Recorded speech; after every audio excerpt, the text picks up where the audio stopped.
ainda no livro de 2 Tessalonicenses, na continuidade, no versículo 13, continuidade agora, no versículo 13, a palavra de Deus continua dizendo assim, livro de 2 Tessalonicenses, capítulo 2, a partir do verso 13, a palavra de Deus continua dizendo assim: mas nós devemos sempre dar graças a Deus por vocês, irmãos amados pelo Senhor, porque desde o princípio Deus os escolheu para serem salvos mediante a obra santificadora do Espírito e a fé na verdade.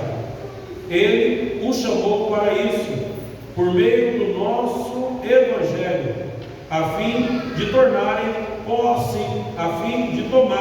posse da glória de nosso Senhor Jesus Cristo. Portanto, irmãos, permaneçam firmes e apeguem-se às tradições que lhes foram ensinadas, quer de viva voz, quer por carta nossa, que o próprio Senhor Jesus Cristo e Deus, nosso Pai, que nos amou, nos deu eterna consolação e boa esperança pela graça, deem ânimo aos corações de vocês e os fortaleça para fazerem sempre o bem, tanto em atos como em palavras. Glória a Deus. Eu quero falar sobre isso.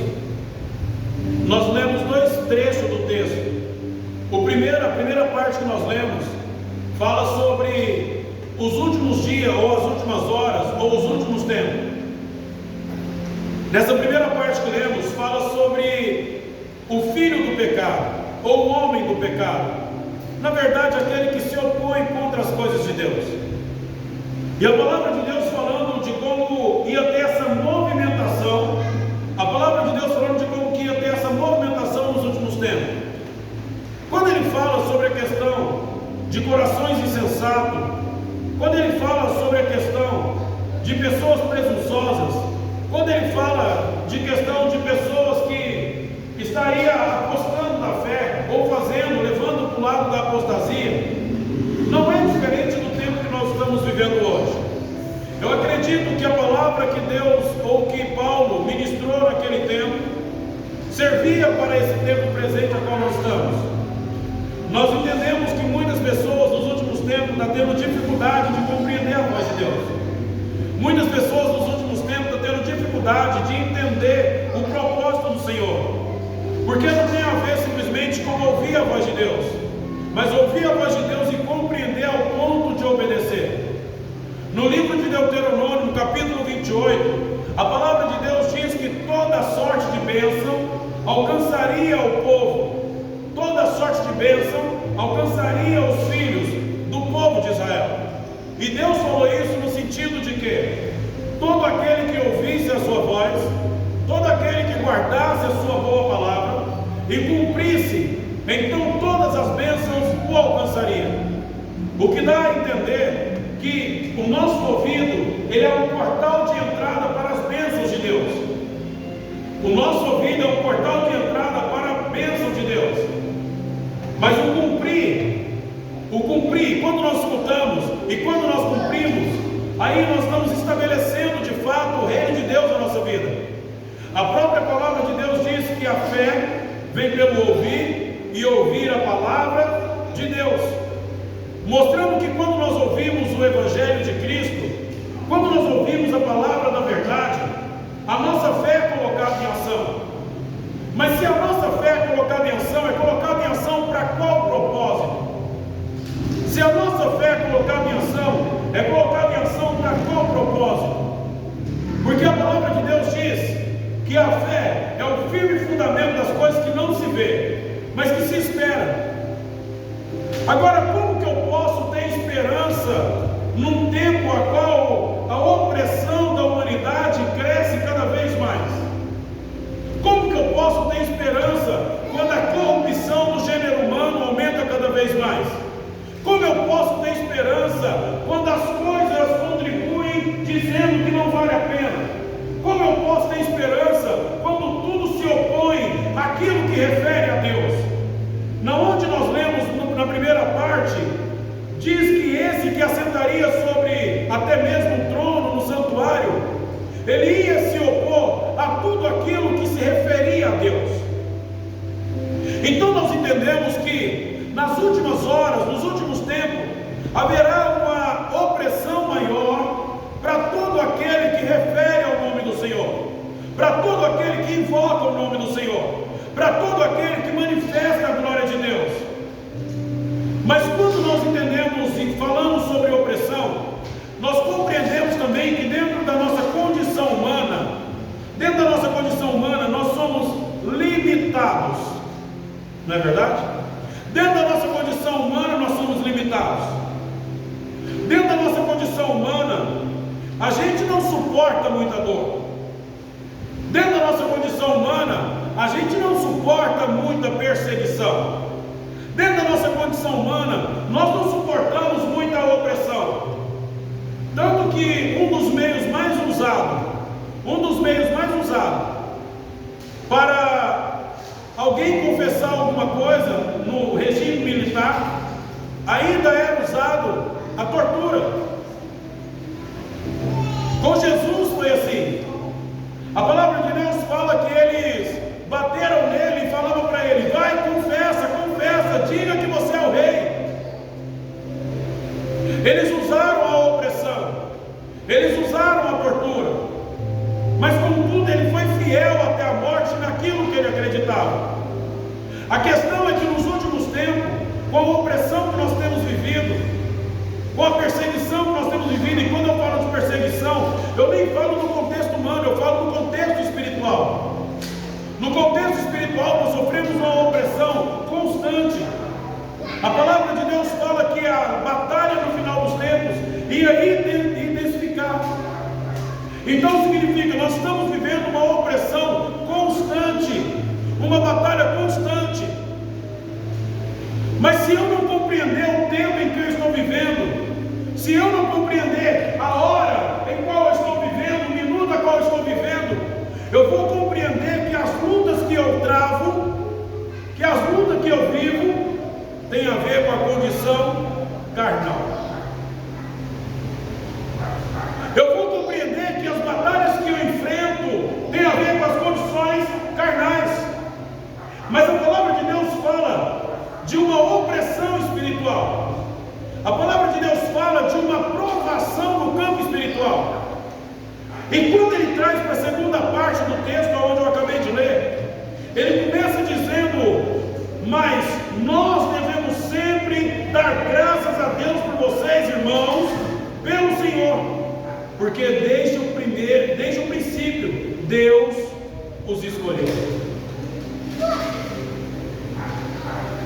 Na primeira parte que ele fala de uma reviravolta sobre a terra, imposta por Satanás, para oprimir o povo de Deus. Ele fala de uma reviravolta sobre a terra, a qual Satanás usaria de todas as artimanhas possíveis para oprimir, para enganar e para desviar. Deixa eu ler isso aqui. Eu vou ler aqui. Eu vou ler no versículo 3, no verso 3. No 3 diz assim: não deixem que ninguém os engane de modo algum. Antes daquele dia virá a apostasia, e então será revelado o homem do pecado, o filho da perdição. Este se opõe e se exalta acima de tudo que se chama Deus, ou é objeto de adoração, chegando até a sentar-se no santuário de Deus, proclamando que Ele mesmo é Deus. Não se lembram de quando eu ainda estava com vocês, costumava lhes falar essas coisas, e agora vocês sabem o que o está detendo, para que ele seja revelado no seu devido tempo.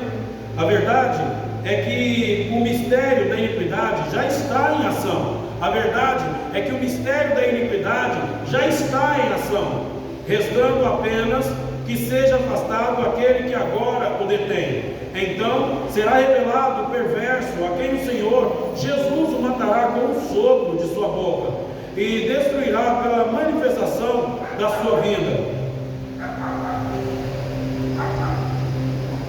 No 10, o verso 10. Não, vou ler o 9, claro. O verso 9. A vinda desse perverso é segundo a ação de Satanás. A vinda desse perverso é segundo a ação de Satanás. No verso 9. A vinda desse perverso é segundo a ação de Satanás, com todo o poder, com sinais e com maravilhas enganadoras. Ele fará uso de todas as formas de engano, da injustiça, para os que estão perecendo, porquanto rejeitaram o amor, a verdade que os poderia salvar. Pare para você ver. Sabe o significado de perecer? Sabe o significado de perecer? Sabe? Acabar. Eliminar. Perecer é deixar de existir. É deixar de ser. É a mesma coisa dessas cadeiras que servem para sentar, deixar de ter o seu uso. Elas vão envelhecendo, vão quebrando e vão perecendo, vão deixando de fazer o seu devido ou a sua devida função. Quando a palavra de Deus fala e usa esse contexto, ele fala o seguinte: Satanás já está em ação. E ele está em ação no propósito de enganar aqueles que vão perecendo. Ele está no propósito de enganar aqueles que vão perecendo. Ele está no propósito, então será revelado o perverso, a quem o Senhor Jesus mandará com o sopro de sua boca, destruirá pela manifestação da sua vida. A vida desse perverso é segundo a ação de Satanás, com todo o poder, com sinais, com maravilhas enganadoras. Ele fará uso de todas as formas de engano, da injustiça, para os que estão perecendo, porquanto rejeitaram o amor e a verdade que os poderia salvar. Lembra que eu falei agora mesmo que a palavra de Deus fala que todas as bênçãos alcançaria aquele que ouvisse? Todas as bênçãos alcançaria aqueles que ouvissem a voz do Senhor, a palavra do Senhor. Mas a questão é que Deus fala que não era simplesmente ouvir, apesar da fé vir pelo ouvir. Eu falei que quando nós guardamos e cumprimos, nós estabelecemos a justiça de Deus. Quando nós guardamos e obedecemos, nós estabelecemos o reino de Deus na nossa vida. O que faz uma pessoa perecer, o que faz um homem perecer, o que faz uma mulher perecer num tempo de opressão, é a falta de sensibilidade de ouvir a voz de Deus. O que faz uma mulher perecer, o que faz um homem perecer nos dias das provações, é perder a sensibilidade de ouvir o que Deus está falando. E a palavra de Deus está dizendo bem claro que Satanás aproveita dessa oportunidade para, com todo tipo de engano, influenciar essa pessoa. Sabe um dos sinais mais claros que isso aconteceu? Jesus Cristo, depois de 40 dias, a palavra de Deus diz que ele teve fome. Ou seja, as forças dele estavam perecendo. Na hora que as forças dele estavam sumindo, Satanás apareceu para o tentar. Satanás aparece justamente na hora que está perecendo. Se a gente for olhar para a nossa vida agora, o que é que está perecendo? Eu perdi as esperanças, está perecendo. Eu perdi as forças, estou perdendo as forças, está perecendo. Eu estou perdendo o ânimo, está perecendo. Eu estou perdendo isso e aquilo, a fome sempre pela justiça, está perecendo. E é nessa hora que Satanás aparece para usar de todo tipo de engano. O que a palavra de Deus está dizendo, a partir do verso 13, é que Deus já nos escolheu desde antes. O Senhor nos escolheu desde antes. Mas aí ele diz: para serem salvos mediante a obra santificadora do Espírito e a fé na verdade. Obra, ação, fé, crença. Ele falou mediante a obra santificadora do Espírito e a fé na verdade. Lembra quando ele disse: Pai, santifica-os na verdade, a tua palavra é a verdade. O que eu quero dizer, quando nós deixamos e perdemos a sensibilidade de ouvir a voz de Deus, quando nós perdemos a sensibilidade de entender o propósito do Senhor, quando nós perdemos a sensibilidade de entender o que Deus quer, nós também perdemos as oportunidades de viver o que Ele quer. O nosso Deus é um Deus de propósito. O nosso Deus é um Deus de propósito. O nosso Deus é um Deus de propósito. E existe um propósito para todas as coisas. Existe um propósito para todas as coisas. E não sou eu que estou dizendo isso. É a palavra do Senhor que está dizendo que todas as coisas contribuem juntamente para o bem daqueles que amam a Deus e que foram chamados segundo o seu propósito. Que foram chamados segundo o seu propósito. O nosso Deus é um Deus de propósito. E se o nosso Deus é um Deus de propósito, Satanás aproveita a falta do propósito para trabalhar, para enganar, para desviar o foco. Aí a gente precisa se perguntar, né? Será que eu deixei o propósito? Será que eu deixei o propósito? Eu vou viver a totalidade da promessa. Não é assim? Não é assim? Porque o nosso Deus é um Deus de obras completas. O nosso Deus é um Deus de obras completas. Então, quando essa palavra vem, ela afirma algumas coisas. Uma das afirmações é: nós fomos escolhidos. Uma das afirmações que esse texto traz é que eu e você fomos escolhidos pelo Senhor para viver a totalidade da promessa. Eu e você fomos escolhidos por Deus para viver um propósito. Eu e você fomos escolhidos por Deus para ser vasos de honra. Eu e você fomos escolhidos por Deus para viver algo poderoso com Ele. Sim, nós fomos escolhidos pelo Senhor para alcançar a totalidade daquilo que Ele projetou para a minha vida, para a sua vida. Mas nós precisamos compreender o seguinte. Aqui diz, a partir do verso 14: Ele o chamou para isso, por meio do nosso Evangelho, a fim de tomarem posse da glória do nosso Senhor Jesus Cristo. A fim de tomarem posse. Sabe o que é tomar posse? Sabe o que é tomar posse? Tomar posse? Sabe? Vocês moram de aluguel? Todo mês tem que pagar, não é verdade? Se não pagar, o bicho pega.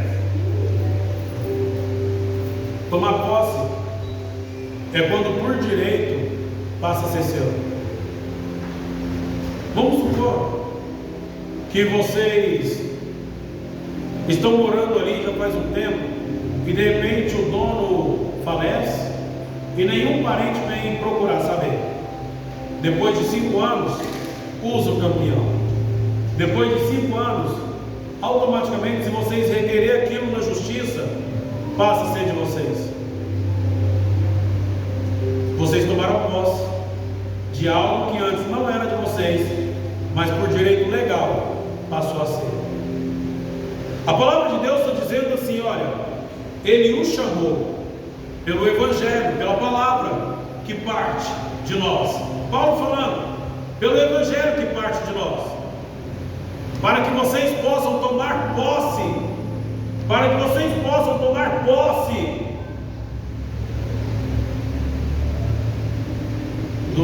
da glória do nosso Senhor Jesus Cristo. Aí a gente pensa, mas o que é que tem em Cristo para eu tomar posse? O que tem no Senhor para eu tomar posse? A palavra de Deus diz no livro de Efésios, no capítulo 1, está escrito assim: bendito seja o Deus e Pai do nosso Senhor Jesus Cristo, que já nos abençoou com toda sorte de bênção nas regiões celestiais em Cristo Jesus. Bendito seja o Deus e Pai do nosso Senhor Jesus Cristo.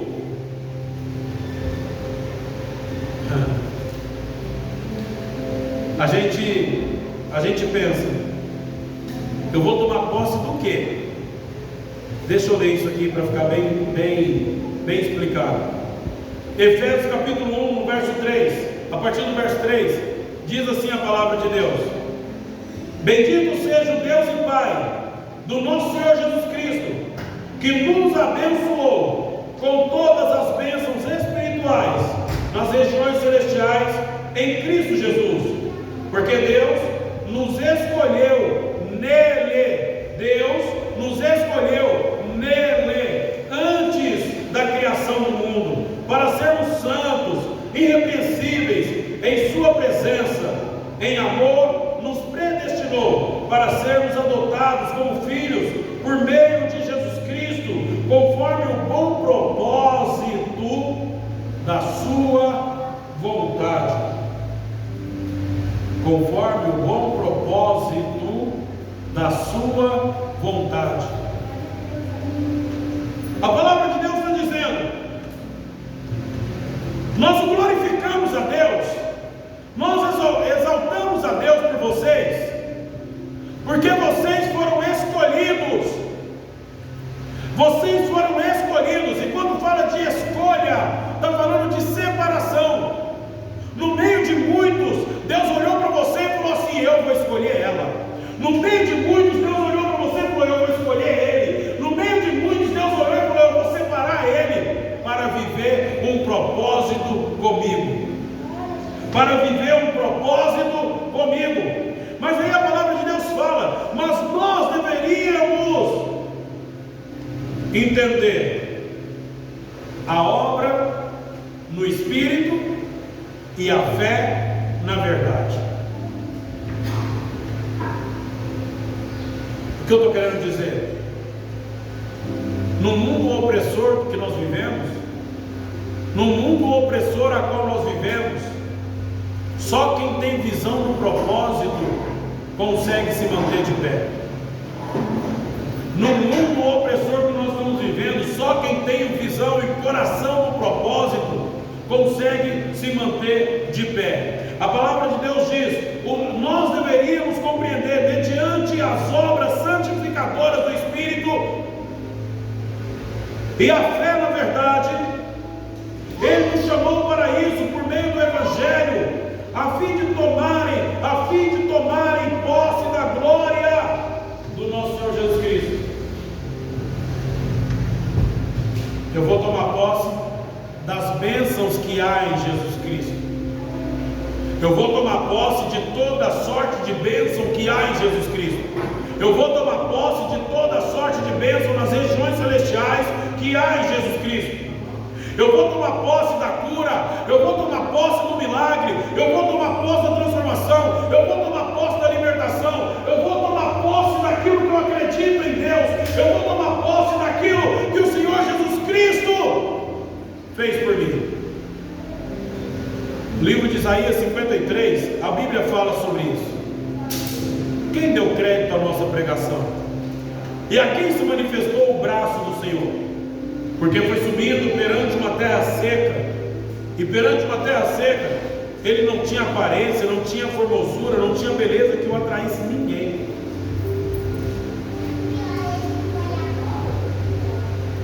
Mas contudo, ele levou sobre si as nossas dores, as nossas enfermidades, e o castigo que nos traz a paz estava sobre ele. Como ovelha muda, foi levado perante os seus tosqueadores, e como ovelha muda, não abriu a sua boca. Foi moído, foi transladado, mas contudo, não abriu a sua boca.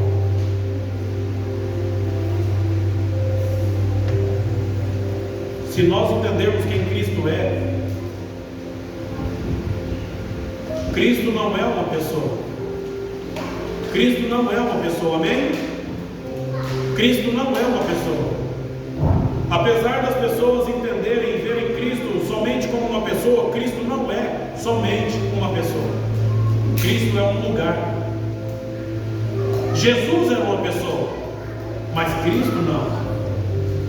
Cristo é um lugar. Entenda isso. Cristo é um lugar. A palavra de Deus fala que todas as coisas foram feitas nele, por ele e para ele. A palavra de Deus fala que tudo foi gerado nele: trono, principado, potestade, o firmamento, as coisas que estão em cima do céu e embaixo do céu. Todas as coisas foram geradas nele, mesmo antes da fundação do mundo. A palavra de Deus fala que ele nos elegeu nele. A gente se limita com Deus porque a gente ainda não conheceu o Cristo de Deus. A gente se limita com Jesus porque a gente ainda tem uma visão que Jesus é somente uma pessoa. Jesus não é somente uma pessoa, Jesus é um lugar que transforma.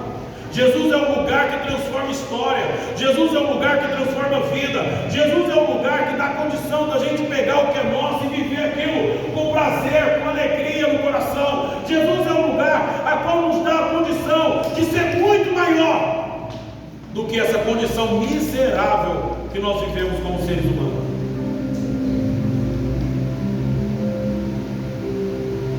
A palavra continua dizendo o seguinte, no 16, na verdade no 15, capítulo 2, no verso 15, a palavra de Deus continua dizendo assim: portanto, irmãos, permaneçam firmes e apeguem-se às tradições que lhes foram ensinadas, quer por viva voz, quer por carta nossa, que o próprio Senhor Jesus Cristo e Deus, nosso Pai, que nos amou e nos deu eterna consolação e boa esperança pela graça, deem ânimo ao coração de vocês e os fortaleça para fazerem sempre o bem, tanto em atos como em palavras. Sabe uma coisa? A palavra de Deus diz que a nossa boca fala o que está cheio, o coração. A palavra de Deus diz que com a mesma boca que nós amaldiçoamos os homens, a gente bendiz o nome do Senhor. Com a mesma boca que nós usamos para dizer que odiamos os homens, é a mesma boca que nós usamos para dizer que amamos ao Senhor. Mas a palavra de Deus fala, como você pode dizer que ama o Senhor a qual você não vê, e odeia o seu irmão a qual você vê? A palavra de Deus está dizendo o seguinte: viver a totalidade da promessa, viver o propósito de Deus no mundo opressor, a primeira coisa que nós devemos fazer é aceitar ser trabalhado pelo Espírito Santo. A primeira coisa que nós devemos fazer é aceitar as condições a qual o Espírito Santo nos propõe. É pela obra santificadora do Espírito Santo que eu e você vamos abrindo mão da nossa carnalidade. É por causa do Espírito Santo, da presença do Espírito Santo, que eu e você vamos abrindo mão daquilo que nós temos como verdade e que não é. É por causa do Espírito Santo que eu e você vamos sendo moldados, porque a própria palavra de Deus disse isso, que Ele nos convenceria do erro e do pecado. caminho da verdade. Só tem como a gente alcançar a totalidade de Cristo se nós aceitarmos sermos conduzidos pelo Espírito. Só tem como a gente viver a totalidade de Cristo se nós aceitarmos ser conduzido pelo Espírito e ser convencido que precisamos mudar. Não adianta a gente esperar no Jesus homem sem entender a presença do Espírito. Não adianta a gente esperar no lugar Cristo sem ser conduzido pelo Espírito. Ninguém vai estar, querido, nesse lugar de bênção, ninguém vai estar nesse lugar de promessa, ninguém vai estar nesse lugar de totalidade se não aceitar ser trabalhado pelo Espírito. A palavra de Deus diz que Ele nos chamou para viver isso segundo a obra santificadora do Espírito. A gente às vezes pode falar, mas Deus conhece o meu coração. É por esse motivo que o Espírito está te convencendo que o seu coração não está no lugar certo. É por isso que o Espírito está tentando te levar para um lugar e você está persistindo em ir para outro. Porque ninguém vai ao Pai se não for por Ele. Ninguém vai chegar nesse lugar chamado Cristo, que é o lugar da bênção, que é o lugar da transformação, que é o lugar da glória, que é o lugar do milagre, que é o lugar da transformação. Ninguém vai chegar nesse lugar se não aceitar a obra transformadora do Espírito. E não só aceitar, mas caminhar segundo a fé na verdade.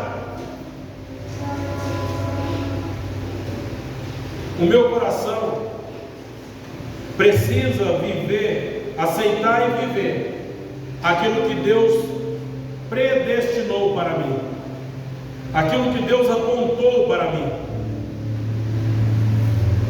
De verdade, irmãos, Satanás só está esperando a gente começar a perecer em algumas coisas para ele começar a se fortalecer em outras. Satanás não precisa esperar você está com muita fome para te tentar. Ele só precisa esperar você ter fome. Jesus não estava morrendo de fome, mas a palavra de Deus diz que ele teve fome. É só você querendo ter um pouquinho de falta de ânimo que Satanás vai usar isso. É só você ter um pouquinho seu coração fora do propósito que Satanás vai usar isso.